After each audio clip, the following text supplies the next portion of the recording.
You're sitting across from someone you trust. Maybe it's your partner. Maybe it's your boss. Maybe it's someone you've known for years. The conversation feels normal. Their smile seems genuine. Their words sound reasonable. But something is happening beneath the surface. Something you can't see. Something you can't name. Your mind is being reshaped, one invisible cut at a time. And you're thanking them for it.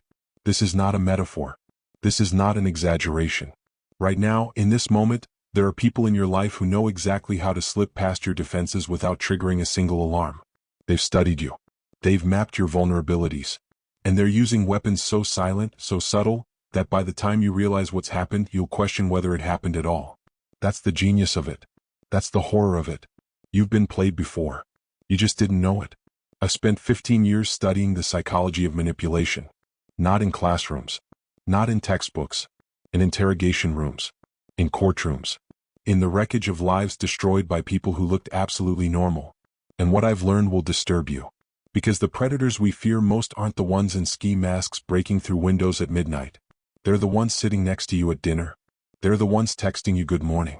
They're the ones who know your middle name and your mother's birthday and exactly which words will make you doubt yourself. This is happening to someone you know. This is probably happening to you. And you're about to learn why you never saw it coming. There are 17 weapons. 17 silent, surgical instruments that psychopaths and manipulators deploy with terrifying precision. And here's what makes them so dangerous. Every single one of them feels like something else. They feel like love, like concern, like honesty, like friendship. Your brain is wired to trust patterns, to accept explanations, to give people the benefit of the doubt.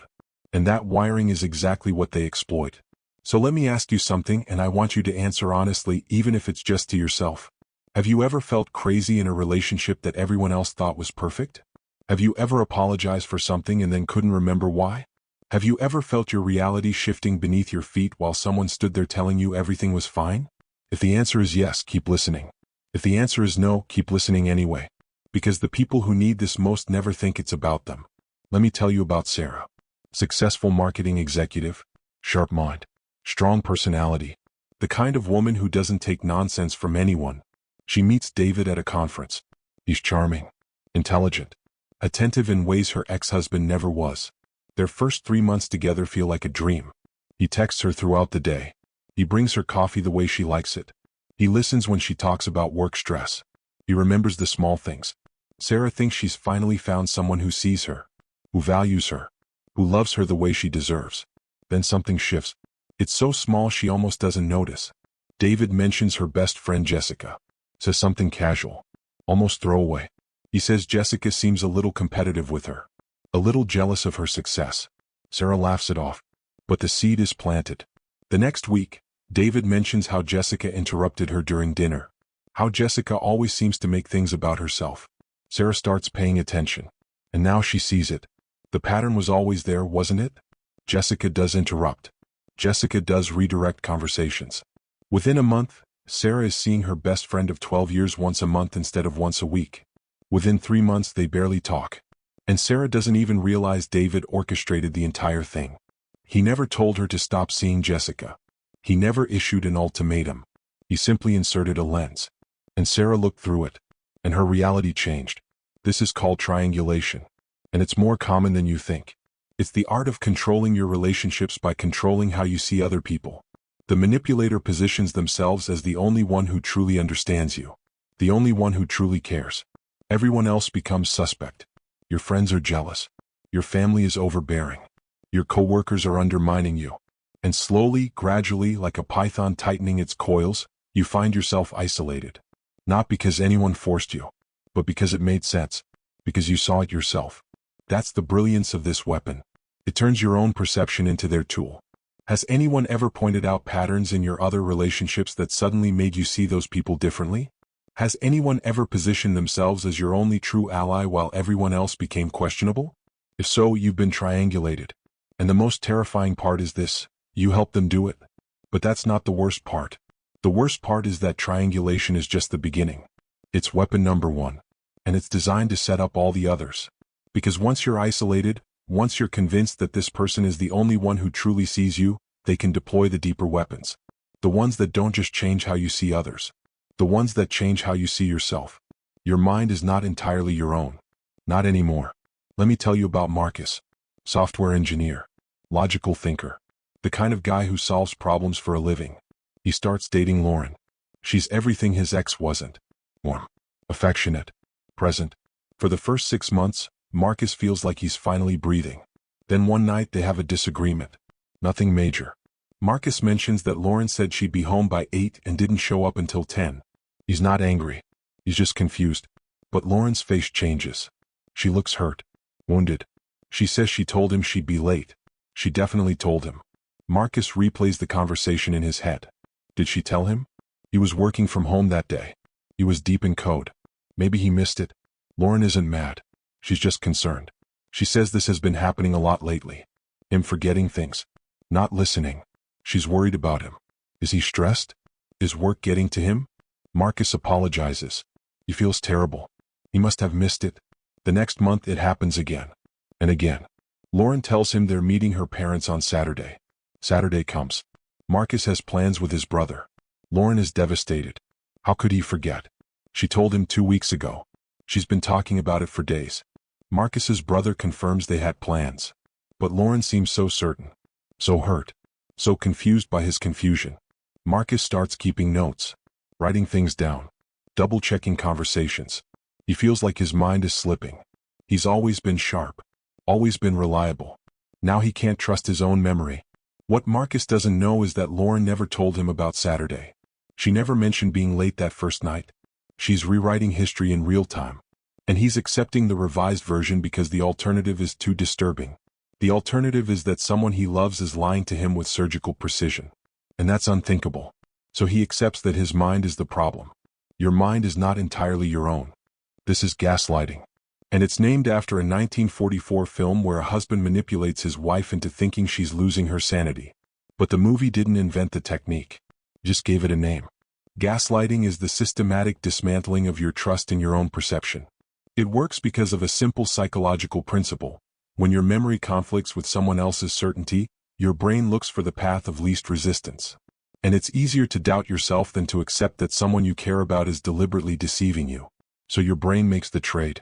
It sacrifices your confidence to preserve the relationship. Has anyone ever insisted something happened that you have no memory of? Has anyone ever made you feel crazy for remembering something they claim never occurred? Has your reality ever felt like it's shifting beneath your feet while someone stood there telling you you're the one who's confused? So you've been gaslit. And here's what you need to understand. This weapon doesn't just make you doubt your memory. It makes you doubt your judgment, your instincts, your sanity itself. And once that happens, they can tell you anything. And you'll believe it. The defense against gaslighting is documentation. Keep records, text confirmations, calendar entries, emails. Not because you're paranoid, but because manipulators hate evidence. They operate in ambiguity. And he said, she said. In your memory against mine. Documentation removes that ambiguity. It anchors your reality to something external. Something they can't revise. And watch what happens when you produce evidence. Watch how their story changes. Watch how they pivot from "that never happened" to "you're too sensitive" to "why are you keeping track like this, don't you trust me?" That pivot is the tell. That's how you know. Because someone who genuinely misremembered will be relieved by the clarification. But someone who's gaslighting you will be threatened by it. Now imagine this. You've been with someone for 8 months. The beginning was intoxication. They called you their soulmate, their person, their missing piece. They texted you 100 times a day. They showed up at your work with flowers. They planned elaborate dates. They made you feel seen in ways you'd never felt seen before. You thought you'd found something rare, something precious, something worth protecting. Then they pulled back. Not all at once.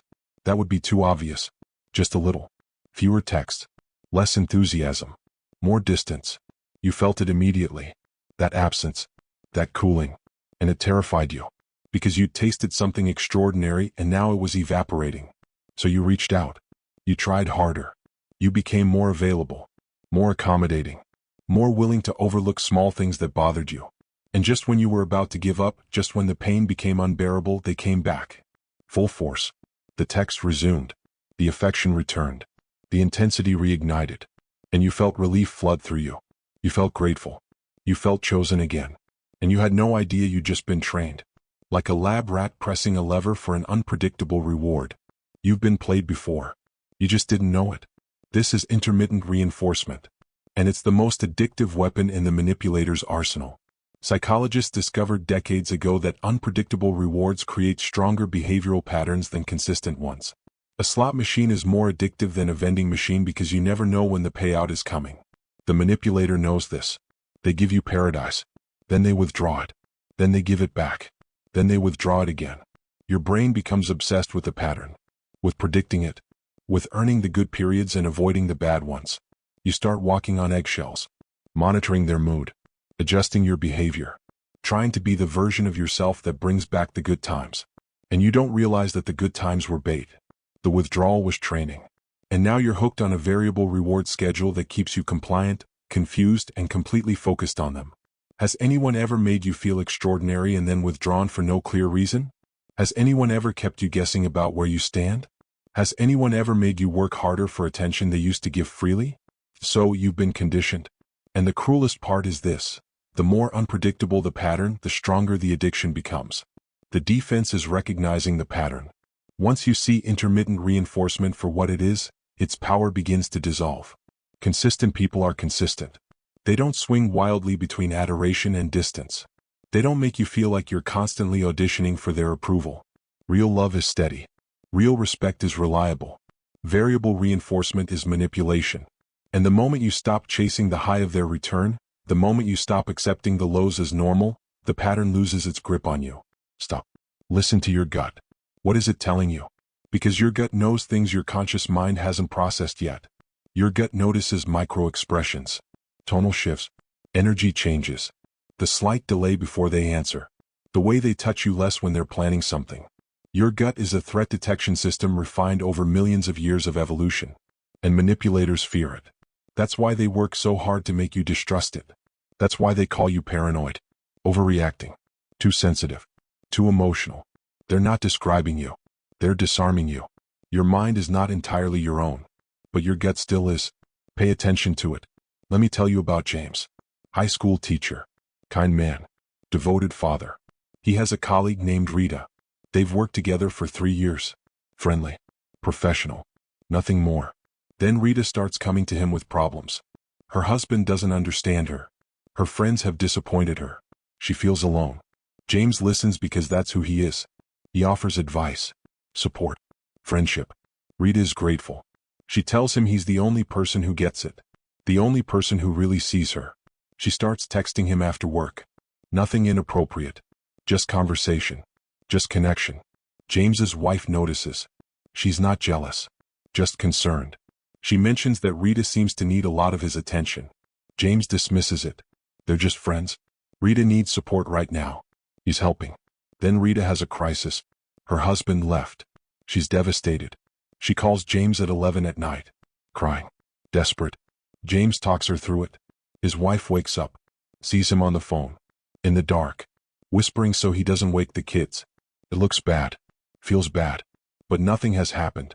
James is just being a good friend. Except Rita's crises keep happening, and they always require James, and they always create tension in his marriage. And slowly, gradually, James realizes something horrifying. Rita isn't in crisis. She's creating crisis. Every emergency is designed to pull him closer and push his wife further away. Every late-night call is a test. Every tear is a weapon. Rita isn't falling apart. She's building a wedge. And James handed her the hammer. This is the victim weapon. And it's devastatingly effective because it hijacks your empathy. The manipulator positions themselves as perpetually wounded, perpetually in need, perpetually deserving of your time, your energy, your resources, your loyalty. And you give it because you're a good person, because you care, because abandoning someone in pain feels monstrous. But here's what you need to understand. Real victims seek solutions. Manipulative victims seek attention. Real victims appreciate your help. Manipulative victims resent when you stop giving it. Real victims respect your boundaries. Manipulative victims test them constantly. Has anyone ever made you feel responsible for their emotional state? Has anyone ever used their suffering as a reason you can't leave? Has anyone ever punished you for having boundaries by claiming you're abandoning them in their time of need? So, you've been weaponized against. And the most insidious part is this. You can't defend against it without feeling guilty. That's the design. That's the trap. The defense is recognizing that true compassion includes boundaries. That helping someone doesn't mean sacrificing yourself. That you can care about someone's pain without being responsible for fixing it. The manipulator will call you selfish, cold, heartless. Let them. Because the moment you prioritize your own well-being over their manufactured crises, the moment you stop being available for every emergency, watch what happens. Watch how quickly they find someone else to play savior. Watch how their devastating problems suddenly become manageable. That's how you know. Real pain doesn't have an off switch. Manipulative pain does. But that's not the worst part. The worst part is that these weapons rarely deploy alone. They work in combination, in sequence, building on each other, creating a psychological environment so distorted that you can't tell which way is up anymore. You've been played before. You just didn't know it. But now you're starting to see it. Now the fog is lifting. And that's when the real work begins. Let me tell you about Melissa. Graphic designer. Creative soul. Generous heart. She has a boyfriend named Ryan. He's attentive, thoughtful, present. For the first year, everything feels balanced. Then Melissa gets a promotion. Her design went viral. The company wants her leading the new campaign. It's everything she's worked for. Ryan congratulates her, takes her to dinner, celebrates, but something shifts, subtle, almost imperceptible. Ryan starts making comments, little observations. He mentions that her new boss seems demanding, that the hours are going to be intense, that she seems stressed already. Is it worth it? Is she sure this is what she wants? Melissa brushes it off. Of course she's sure. This is her dream. But Ryan keeps going. He mentions that she's been distracted lately, not as present in their relationship. He's not complaining. He's just noticing. He wonders if the job is changing her, if success is changing her, if she's becoming someone he doesn't recognize. Melissa feels something twist in her stomach. Is he right? Has she been distant? She starts second-guessing herself, turning down projects, leaving work early to prove she's still committed to the relationship. Within 3 months, she's performing below expectations. Within 6 months, she's taken a demotion to reduce stress. And Ryan is there, supportive, understanding, telling her it's okay, telling her she made the right choice, telling her that success isn't everything. And Melissa doesn't realize until 2 years later that Ryan systematically dismantled her confidence the moment she started to shine, because her success threatened his control. And he couldn't allow that. This is called dimming. And it happens when someone in your life can't tolerate you outgrowing them. They don't sabotage you overtly. They don't forbid you from succeeding. They just make success feel like betrayal, like abandonment, like proof that you're changing into someone worse. They plant doubt. They create guilt. They make your achievements feel hollow because of what they're supposedly costing the relationship. Has anyone ever made you feel bad for doing well? Has anyone ever suggested that your growth is damaging your connection? Has anyone ever praised you publicly but undermined you privately? If so, you've been dimmed. And here's what you need to understand. People who love you celebrate your light. They don't resent it. They don't fear it. They don't try to contain it. Dimmers aren't afraid you'll leave them because you're successful. They're afraid you'll realize you don't need them anymore. The defense is non-negotiable boundaries around your growth. Your success is not up for discussion. Your ambition is not up for debate. Your dreams are not contingent on someone else's comfort.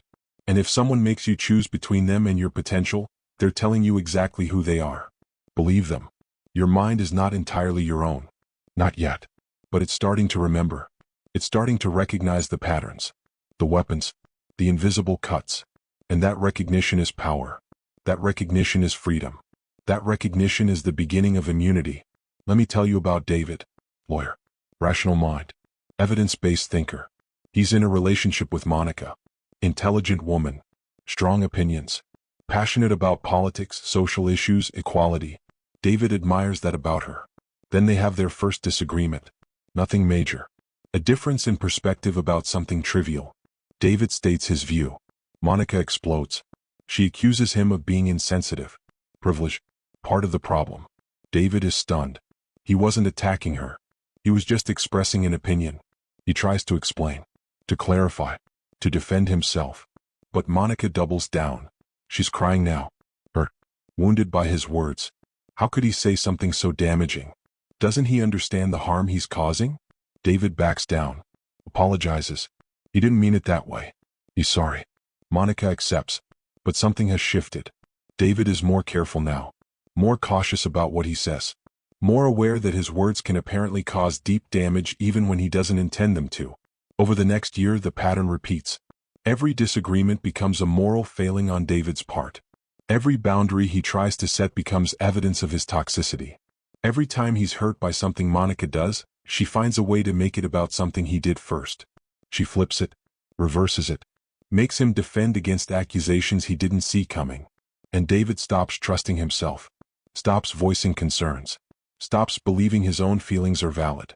Because every time he tries, he becomes the villain. And he can't figure out how. This is DARVO. Deny, attack, reverse, victim, and offender.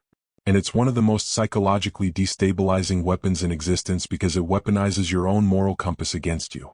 Here's how it works. The manipulator does something harmful. You call it out. Instead of acknowledging or apologizing, they deny it happened the way you remember.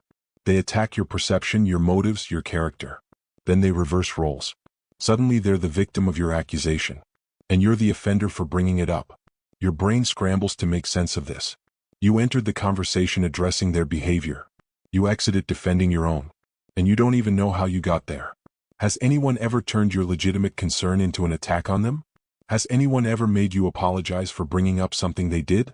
Has anyone ever cried victim when you set a boundary? If so, you've been DARVO'd. And the most dangerous part is this. It makes you afraid to advocate for yourself. Because every attempt to address harm results in you being labeled harmful. The defense is staying anchored to the original point. Manipulators rely on conversational drift, on emotional escalation, on burying the actual issue under layers of counter-accusations. But you can refuse to drift. You can say, I'm not discussing my tone. I'm not discussing what I did last month. We're discussing this specific thing that happened right now. And if they can't address it without attacking or reversing, you have your answer. They're not interested in resolution. They're interested in domination. Think about this right now. Who in your life does this? Who makes you feel crazy when you're trying to address something real? Who turns your pain into an attack on them? Who makes you responsible for their reactions to your boundaries? Think about it. Because that person is using one of the most corrosive weapons in the arsenal. And if you don't see it, it will corrode you from the inside out. Your mind is not entirely your own, but it's waking up. And that terrifies them. Let me tell you about Kevin. Financial analyst, quiet guy. Values peace. He has a roommate named Alex. They've lived together for 2 years. Generally get along. Then something shifts. Kevin asks Alex to keep the kitchen cleaner. Reasonable request. Alex doesn't respond. Just goes quiet. Days pass. Alex is cold. Distant. Barely acknowledges Kevin's presence. Kevin feels the ice. The tension. The wall. He tries to talk about it. Alex claims nothing's wrong. Everything's fine. But everything is clearly not fine. Kevin apologizes for bringing up the kitchen thing. Says he didn't mean to offend. Alex shrugs. Says it's whatever. But the coldness continues. For weeks. Kevin is walking on eggshells now. Trying to figure out what he did wrong. Trying to fix something he can't name. He backs off from all future requests. Overlooks messes. Accepts behaviors that bother him. Because the silent treatment was worse than the dirty kitchen. And Alex never had to say a word. He just withdrew. And Kevin learned his lesson. Don't make waves. Don't assert needs. Don't expect anything. Or the warmth disappears. This is the freeze out. The silent treatment. Emotional withdrawal used as punishment. And it's devastatingly effective because humans are social creatures. We're wired for connection. Isolation is a primal threat. The silent treatment activates the same brain regions as physical pain. It triggers panic, desperation, a willingness to do anything to restore the connection. The manipulator knows this. They weaponize your need for resolution. They make you chase them, beg them, debase yourself for the return of basic communication. And once you do, they've established dominance. They've proven that their silence is more powerful than your words. Has anyone ever punished you with silence? Has anyone ever withdrawn affection until you complied with their unspoken demands? Has anyone ever made you grovel for the restoration of normal interaction? So, you've been frozen out. And here's what you need to understand. The silent treatment isn't conflict avoidance. It's conflict weaponization. It's control masquerading as withdrawal. The defense is refusing to chase, refusing to grovel, refusing to accept that someone's silence is something you need to fix. Because healthy people use words. They say, I'm upset. I need space. I'll talk to you tomorrow. They don't vanish into punitive silence and wait for you to figure out what you did wrong. The manipulator will call this not caring enough. They'll accuse you of being cold, unfeeling, unwilling to fight for the relationship. Let them. Because the moment you stop chasing their silence, the moment you demonstrate that you're fine without their approval, watch what happens. Watch how quickly they return. Watch how quickly they find their words again. That's how you know. Real withdrawal is self-protection. Manipulative withdrawal is a power play. But that's not the worst part. The worst part is that all of these weapons, every single one of them, becomes more effective when you're already doubting yourself. When you're already isolated. When you're already conditioned. That's why manipulators deploy them in sequence. That's why the pattern builds. First they separate you from your support system. Then they make you question your memory. Then they train you with intermittent reinforcement. Then they weaponize your empathy. Then they dim your light. Then they reverse every accusation. Then they punish you with silence. And by that point you're not even sure who you are anymore. You've been played before. You just didn't know it. But now you know. Now you see. And that changes everything. Let me tell you about Vanessa. Nurse. Empathetic soul. Natural caregiver. She starts dating Nathan. Successful. Confident. Commanding presence. For the first few months, Nathan treats Vanessa like a queen. He's generous. Attentive. Romantic. Vanessa feels cherished. Then Nathan starts making observations. Small comments about her appearance. He mentions that her jeans look a little tight. That maybe she should skip dessert tonight. That the gym membership he bought her is going unused. Vanessa feels hurt. Confused. She's always been confident in her body. But Nathan insists he's helping. He loves her. He wants her to be her best self. He's just being honest. Isn't honesty important? Vanessa starts dieting. Working out more. Monitoring her appearance with new scrutiny. But it's never enough. Nathan finds something else. Her makeup is too heavy. Her laugh is too loud. She talks about work too much. She's not ambitious enough. She's too ambitious. She doesn't dress well. She tries too hard. Every aspect of her becomes a problem Nathan is graciously trying to solve. And Vanessa starts believing that she's lucky he's willing to put up with her. That she's lucky someone so accomplished would stay with someone so flawed. Within a year, Vanessa doesn't recognize herself. She's anxious, insecure, constantly trying to fix whatever Nathan identifies as wrong. And Nathan is thriving. Because he's created a partner who believes she's inadequate. Who believes she needs him. Who believes that without his guidance she'd be lost. This is erosion. The systematic dismantling of your self-worth through 1,000 tiny cuts. And it's almost impossible to defend against because each individual comment seems reasonable. Taken alone, any one of Nathan's observations might be valid feedback. But taken together they're a campaign. A strategic demolition of Vanessa's confidence designed to make her dependent and compliant. Has anyone ever disguised criticism as concern? Has anyone ever made you feel fundamentally flawed while claiming they're just trying to help? Has anyone ever eroded your confidence so gradually that you didn't notice until you were already broken? So you've been eroded. And here's what you need to understand. People who love you don't need you to be perfect. They don't need you fixed. They don't spend their time cataloging your inadequacies. Erosion isn't love. It's conquest. The defense is recognizing the pattern early. One critical comment is feedback. A pattern of criticism is erosion. And the moment you notice that someone makes you feel worse about yourself, not better, the moment you realize that their presence diminishes you rather than expands you, you have all the information you need. Because love builds. Control destroys. And if you're shrinking in someone's presence, they're not your person. They're your predator. Your mind is not entirely your own. But it's starting to reclaim itself. Piece by piece. Weapon by weapon. Pattern by pattern. You're seeing what was invisible before. And that side is your shield. Let me tell you about Thomas. Teacher. Patient man. Believes in redemption. He has a girlfriend named Stephanie. Passionate. Intense. Sometimes volatile. They have fights. Big ones. Stephanie says things she doesn't mean. Calls him names. Throws things. Thomas is shaken. But Stephanie always apologizes afterward. She cries. She's devastated by her own behavior. She had a terrible childhood. She's working on it. She's in therapy. Thomas is understanding. Everyone has damage. Everyone deserves grace. The fights continue. But between them are periods of profound connection. Stephanie is brilliant, creative, magnetic. Thomas loves her. He believes in her. He believes they can work through this. Then one night, during a particularly bad fight, Stephanie hits him. Not hard. Just a slap. But it crosses a line. Thomas is frozen. Stephanie is immediately remorseful, sobbing, begging for forgiveness. It will never happen again. She was overwhelmed. She wasn't herself. Please don't leave. Thomas is torn. He knows this is serious, but she seems genuinely devastated, genuinely committed to change. He stays. She doesn't hit him again, but she starts throwing things near him, slamming doors, punching walls. The violence is redirected but ever present, and Thomas learns to manage her, to avoid topics that trigger her, to modulate his tone, to accept blame for her explosions because it de-escalates faster.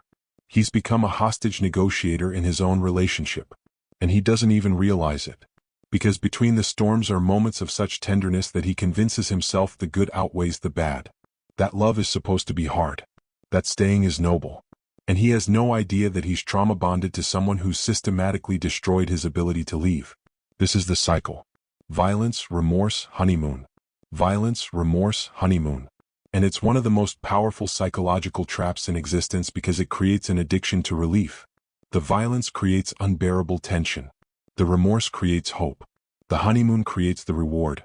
And your brain becomes wired to survive the violence for the sake of the honeymoon. You become invested in their potential, in the person they are when they're good, in the relationship you have when things are calm.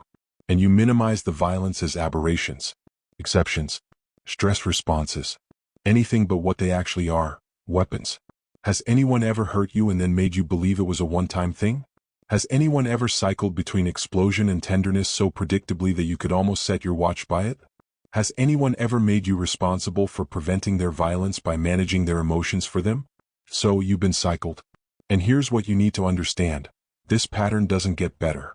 It gets worse. Because each cycle teaches the abuser that violence works. And it teaches you that love requires enduring harm. The defense is recognizing that remorse without change is manipulation. That tears without transformation are performance. That someone who truly loves you doesn't require you to live in fear of their moods, their words, their hands. And if you're reading someone's emotional weather every moment to avoid the storm, you're not in a relationship. You're in captivity. And the door is unlocked. You just have to believe you deserve to walk through it. Let me tell you about Rachel. Accountant. Detail-oriented. Responsible. She has a mother named Patricia. Overbearing. Demanding. Never satisfied. Rachel has spent her entire life trying to earn her mother's approval. Trying to be good enough. Smart enough. Successful enough. It's never enough. Patricia always finds the flaw. The oversight. The disappointment. Then Rachel gets engaged. She's happy. Truly happy. She tells her mother. Patricia's face falls. She says she's happy for Rachel, of course. But she's hurt that Rachel didn't consult her first. That Rachel made such a major decision without considering how it would affect the family. Rachel is confused. Why would she need permission to get engaged? Patricia's eyes well up. She says Rachel has always been selfish. Always putting herself first. Never considering her mother's feelings. Her mother's sacrifices. Patricia raised Rachel alone after the divorce. Worked 2 jobs. Gave up her own dreams. And this is how Rachel repays her. By excluding her. By moving on with her life as if Patricia doesn't matter. Rachel feels guilt crash over her. She's been so caught up in her own happiness that she didn't think about her mother. She apologizes. Tries to make it right. Includes Patricia in every wedding decision. Lets Patricia take over planning. Accepts criticisms about her choices. And slowly, gradually, Rachel realizes something horrifying. Her happiness always comes at the cost of her mother's suffering. And her mother makes sure she knows it. Every milestone, every achievement, every moment of joy is overshadowed by Patricia's pain, her disappointment, her sacrifice. And Rachel has spent 32 years believing that her job is to manage her mother's emotions at the expense of her own. They're still in your head. This is obligation manipulation. Weaponized guilt. The use of sacrifice, real or imagined, to control your choices. And it's particularly effective when it comes from family because we're conditioned to honor our parents, to be grateful, to repay their efforts. But here's what you need to understand. Love doesn't keep a ledger. Real generosity doesn't come with a tab. Real sacrifice doesn't require constant acknowledgement. Obligation manipulation is different. It's a debt that can never be repaid. A guilt that can never be resolved. A sacrifice that's weaponized against your autonomy. Has anyone ever reminded you of everything they've done for you right when you're trying to set a boundary? Has anyone ever made you feel selfish for prioritizing your own well-being? Has anyone ever used their past sacrifices as justification for current control? So you've been obligated. And the most insidious part is this: you believe you owe them. You believe that refusing their demands is betrayal. The defense is recognizing that gratitude doesn't equal obedience. That honoring someone doesn't mean sacrificing yourself. That you can appreciate what someone has done for you while still refusing to let it control your present. The manipulator will call this ungrateful, selfish, cruel. Let them. Because healthy love wants you to thrive. Manipulative love wants you to owe. But that's not the worst part. The worst part is that these weapons don't just damage relationships. They damage your relationship with reality, with your own mind, with your ability to trust yourself. And that's the ultimate goal. Not just to control what you do, but to control what you believe about yourself. To make you doubt your perception so thoroughly that you stop resisting. You stop questioning. You stop fighting. Because you're not even sure if there's something to fight against. You've been played before. You just didn't know it. But now you're learning the language. Now you're seeing the architecture. And once you see it, you can't unsee it. Let me tell you about Daniel. Architect. Creative mind. Independent spirit. He has a partner named Olivia. Beautiful. Charming. Socially adept. They go to parties together. Daniel watches as Olivia lights up every room she enters. She's magnetic. Everyone wants her attention. Daniel is proud. Until he notices something. Olivia flirts. Not overtly. Just enough. A touch on someone's arm. A laugh that lingers. Eye contact that holds a beat too long. Daniel feels uncomfortable. Jealous maybe. He mentions it later. Gently. Just an observation. Olivia is offended. Hurt. She accuses him of being controlling. Insecure. Trying to police her friendships. She's just being friendly. Why is he so threatened by her having other connections? Daniel backs down. Maybe he is being insecure. Maybe he is overreacting. But the flirting continues. Gets more obvious. And when Daniel brings it up again, Olivia escalates. She accuses him of not trusting her. Of being like her ex who was abusive and possessive. Is that who Daniel wants to be? Daniel is horrified. He's not controlling. He's not abusive. He drops it. But the jealousy eats at him. Especially when Olivia starts mentioning other men. Casually. She'll say that Michael from her office is so funny. That Alex from the gym is so insightful. That her ex Jason texted her and it was actually nice to hear from him. She's not doing anything wrong. She's just mentioning people. But Daniel feels destabilized. Threatened. Competing with ghosts and possibilities. And that's exactly what Olivia wants. Because as long as Daniel feels he might lose her, he'll work harder to keep her. He'll tolerate more. Accept less. Give everything. And he won't notice that she's strategically creating triangles to keep him off balance. To keep him chasing. To keep him convinced that he needs to earn what should be freely given. This is phantom competition. The strategic introduction of real or imagined rivals to create insecurity. And it works because jealousy is a primitive emotion. It bypasses logic. It activates threat response. It makes you prove your worth by competing with people who may not even exist as actual threats. The manipulator doesn't need to cheat. They just need you to believe they could. They need you anxious, vigilant, working to maintain their interest rather than questioning whether they deserve yours. Has anyone ever made you feel like you're constantly competing for their attention? Has anyone ever mentioned other people in ways that seem designed to make you jealous? Has anyone ever compared you unfavorably to exes, friends, or colleagues in ways that made you try harder? If so, you've been triangulated through phantom competition. And here's what you need to understand. Secure people don't create jealousy games. They don't strategically mention other options. They don't make you feel replaceable. That's not love. That's control through manufactured scarcity. The defense is recognizing that you're not in competition. If someone makes you feel like you are, they're telling you they see you as interchangeable. As an option. As something that needs to be earned rather than someone who deserves to be chosen. And the moment you understand that, the moment you refuse to play, their power evaporates. Because the game only works if you're afraid of losing. And you can't lose something that was never really yours. Your mind is not entirely your own. But it remembers now. It remembers what it felt like before. Before the doubt. Before the fear. Before the constant vigilance. And that memory is a compass pointing you back to yourself. Let me tell you about Samantha. Journalist. Questions everything. Values truth. She has a friend named Diane. Close friend. 20 years of history. Then Samantha goes through a divorce. It's messy. Painful. Public. Diane is supportive, always available, always listening, always validating. Samantha is grateful. She needs this. She needs someone who understands. But slowly, Samantha notices something. Every conversation with Diane leaves her feeling worse, not better. Diane agrees with everything Samantha says about her ex, amplifies it. Adds observations Samantha hadn't considered. Suggests motivations Samantha hadn't imagined. Diane is outraged on her behalf, furious at the injustice. And Samantha finds herself getting angrier, more bitter, more convinced that her ex is a monster. Diane encourages her to take action, to expose him, to make him pay. And Samantha almost does, until she talks to another friend, someone more measured, someone who gently suggests that maybe the situation isn't as black and white as Diane is painting it. Someone who asks if Diane might be fueling something that doesn't need more fuel. And Samantha realizes with a sickening clarity that Diane has been feeding her rage, not to help her, but to keep her dependent, to keep her calling, to keep her needing support, because Diane thrives on other people's chaos. She's not a friend. She's a chaos merchant, and she's been profiting from Samantha's pain. This is the amplifier. The friend, family member, or partner who doesn't help you process difficult emotions but instead amplifies them, makes them bigger, darker, more consuming. They don't do this out of genuine outrage. They do it to keep you destabilized, to keep you needing them, to keep you stuck in the emotional intensity that makes you dependent on their validation. Has anyone ever made your problems feel more catastrophic after you talk to them? Has anyone ever encouraged you toward destructive actions while claiming they're supporting you? Has anyone ever seemed to enjoy your suffering just a little too much? If so, you've been amplified. And here's what you need to understand.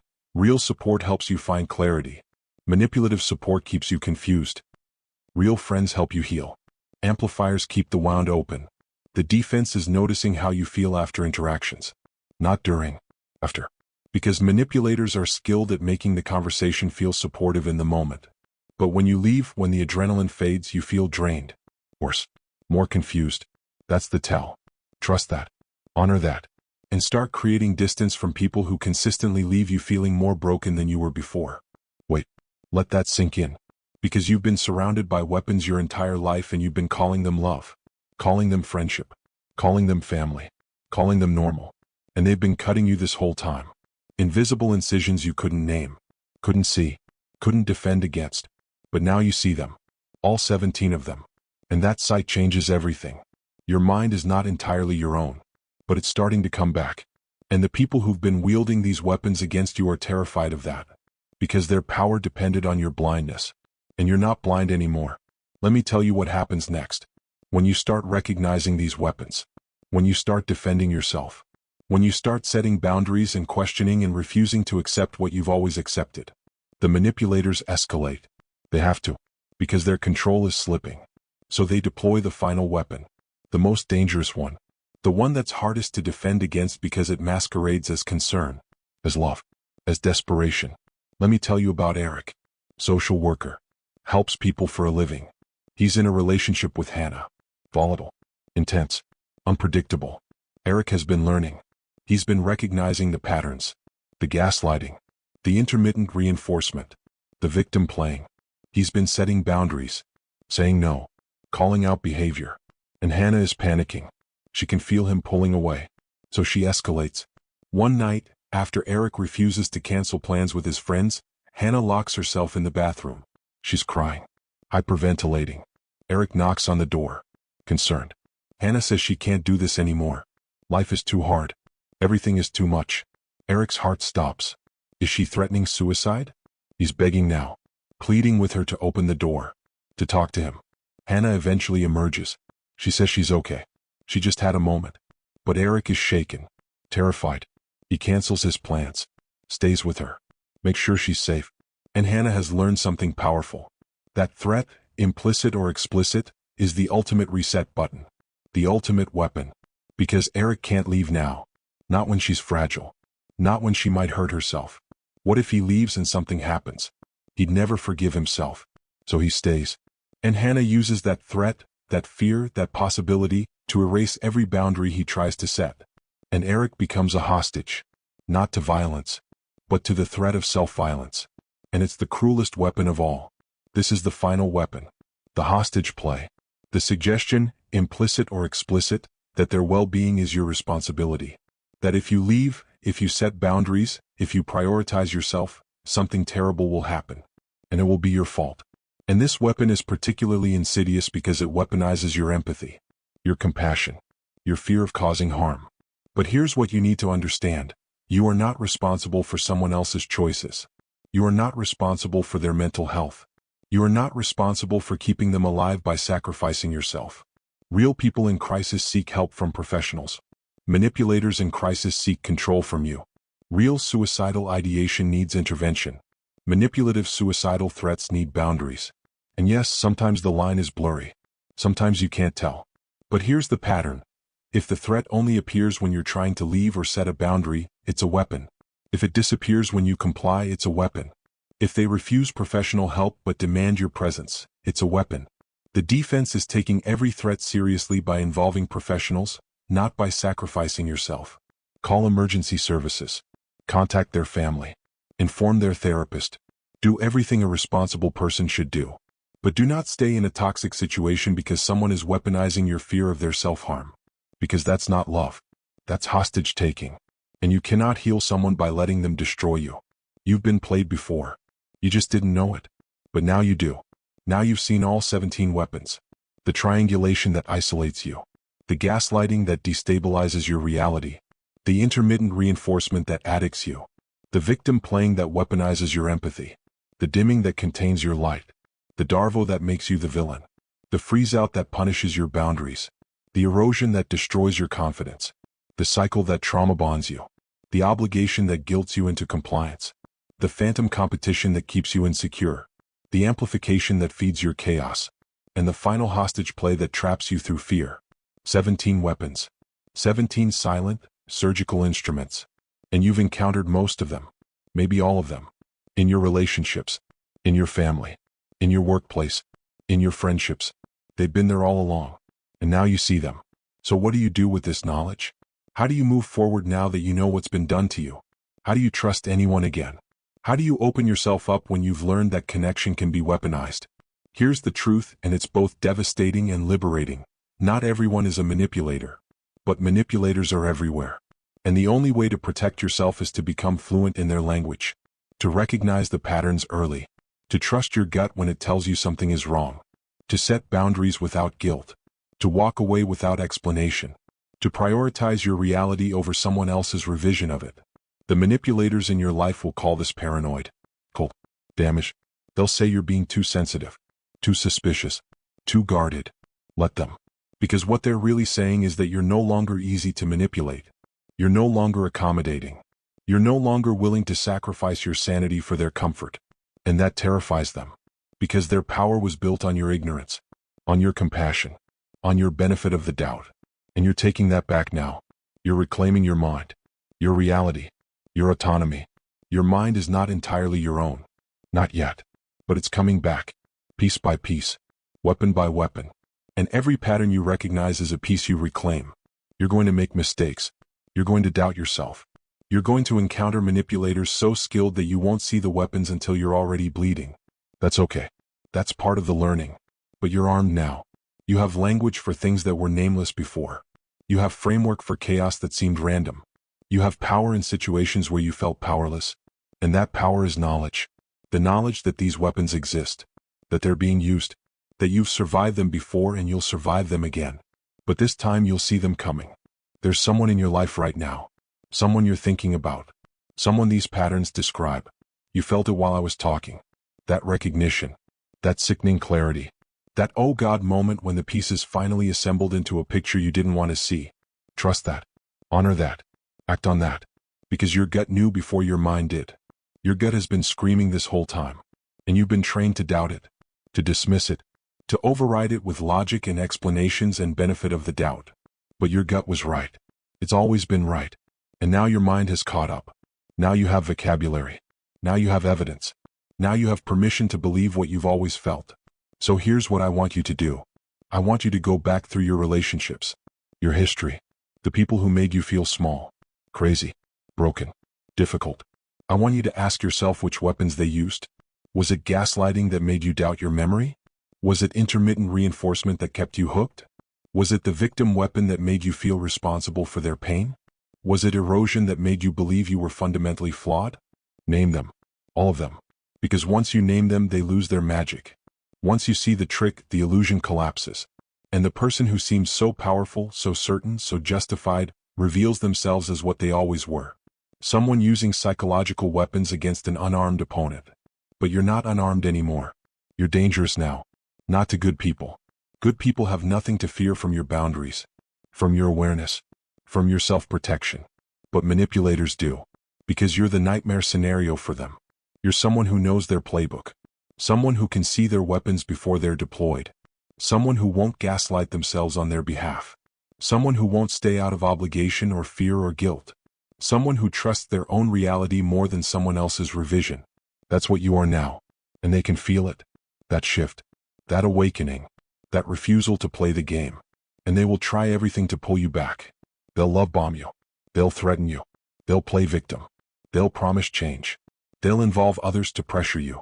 They'll deploy every weapon in rapid succession hoping one of them still works. And you're going to feel it. That pull. That doubt. That maybe I'm wrong. That maybe I'm overreacting. That maybe they really do love me. Feel it. Acknowledge it. And then remember everything you've learned. Remember all 17 weapons. Remember that manipulators don't change tactics. They just cycle through them faster. Your mind is not entirely your own. Not yet. Because deprogramming takes time. The neural pathways they carved into your brain, the doubt they planted, the reflexes they trained, they don't disappear overnight. You're going to catch yourself second-guessing, self-blaming, rationalizing their behavior, making excuses, minimizing harm. That's normal. That's the residue of manipulation. But each time you catch yourself doing it, each time you recognize the pattern and choose differently, you're rewriting those pathways. You're reclaiming territory. You're taking your mind back. And eventually, maybe not today, maybe not this month, but eventually your default won't be self-doubt. It will be self-trust. And when that happens, when you fully reclaim your mind, you become immune. Not to manipulation attempts. Those will still come. But to manipulation success. Because you'll see it, name it, and walk away from it without a second thought. So here's my question for you. The one I want lingering. The one I want haunting you until you act on it. Who's still in your head. Who's still pulling strings you can now see. Who's still using weapons you can now name. And what are you going to do about it? Because knowledge without action is just intellectual entertainment.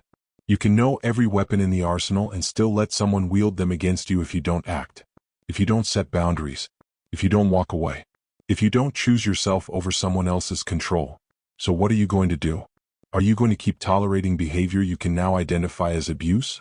Are you going to keep making excuses for people who are systematically dismantling your sanity? Are you going to keep sacrificing yourself for people who see you as a resource to be exploited? Or are you going to trust what you now know? Are you going to honor what you now see? Are you going to protect what you've worked so hard to reclaim? You're awake now, and you can never go back to sleep. You can never unknow what you know. You can never unsee what you've seen. The weapons are visible now. The patterns are clear. The manipulators are exposed. And what you do with that information, how you protect yourself, how you set boundaries, how you choose yourself, that determines whether this knowledge sets you free or just makes you a more informed prisoner. They're still in your head. Some of them. Whispering. Doubting. Questioning. Making you second-guess this very moment. Making you wonder if you're overreacting. If you're being unfair. If you're the problem. That's them. That's the residue. That's the programming. And you have a choice right now. You can listen to it, or you can recognize it for what it is. The echo of weapons that were used against you. The ghost of manipulation past. The voice of people who benefited from your confusion. And you can choose not to believe it anymore. Your mind is not entirely your own. But it's more yours than it was 35 minutes ago. And tomorrow it will be more yours than it is today. And every day after that, as you practice seeing the weapons, naming the patterns, trusting your gut, setting boundaries, walking away, choosing yourself, your mind becomes more fully yours. Until one day you wake up and realize the voices in your head are all your own. The doubt is gone. The second-guessing has faded. The reflexive self-blame has been replaced with reflexive self-trust. And when that day comes, when you're fully awake, fully aware, fully reclaimed, you'll look back at this moment, this turning point, this awakening, and you'll realize it was the day everything changed. The day you stopped being a victim of invisible weapons. The day you became dangerous to everyone who ever tried to control you. The day you took your mind back. So I'll ask you one more time. Who's pulling your strings right now? And what are you going to do about it? Because they're counting on you doing nothing. They're counting on you doubting. They're counting on you staying. Don't. Your mind is almost entirely your own. Finish the work. Take it back. All of it. And never let anyone weaponize your reality again.